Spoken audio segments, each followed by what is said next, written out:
بیانات کے نوٹیفیکیشنز کے لیے چینل کو سبسکرائب کریں۔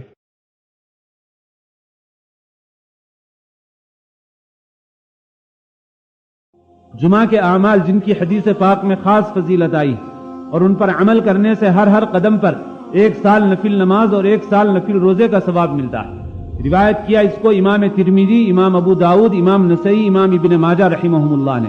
حدیث کی جو بڑی کتابیں ہیں ان میں سے 4 مشہور کتابوں میں یہ روایت ہے۔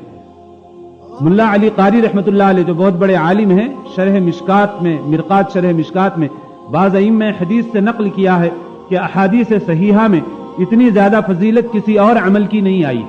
وہ 6 عمل یہ ہیں: نمبر 1 غسل کرنا، نمبر 2 مسجد جلد جانا، نمبر 3 پیدل جانا، اگر مجبوری ہے دور ہے تو پھر گاڑی میں بھی جا سکتا ہے، نمبر 4 امام کے قریب بیٹھنا، نمبر 5 کوئی لغو کام نہ کرنا، یعنی خطبے کے دوران ہنسنا، بات کرنا یا کھیلنا کسی چیز سے، اس سے ثواب ضائع ہو جاتا ہے، نمبر 6 خطبہ غور سے سننا۔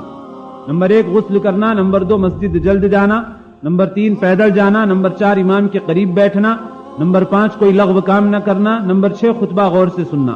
ان کے علاوہ اور بھی چند اعمال ہیں جن کا جمعہ کے روز خاص اہتمام کرنا چاہیے۔ نمبر 1 سورہ کہف کی تلاوت، نمبر 2 درود شریف کی کثرت، کم از کم 300 بار، روزانہ 100 بار تو جمعہ کو 300، روزانہ 300 پڑھے تو جمعہ کو 500-700 مرتبہ پڑھے۔ نمبر 3 صلاۃ التسبیح پڑھنا۔ نمبر 4 دونوں خطبوں کے درمیان جب امام ممبر پر بیٹھے تو دل ہی دل میں دعا کرنا، زبان سے نہیں، دل ہی دل میں۔ نمبر 5 غروب آفتاب سے یعنی مغرب سے کچھ دیر پہلے دعا کا اہتمام کرنا کہ اس وقت دعا قبول ہوتی ہے۔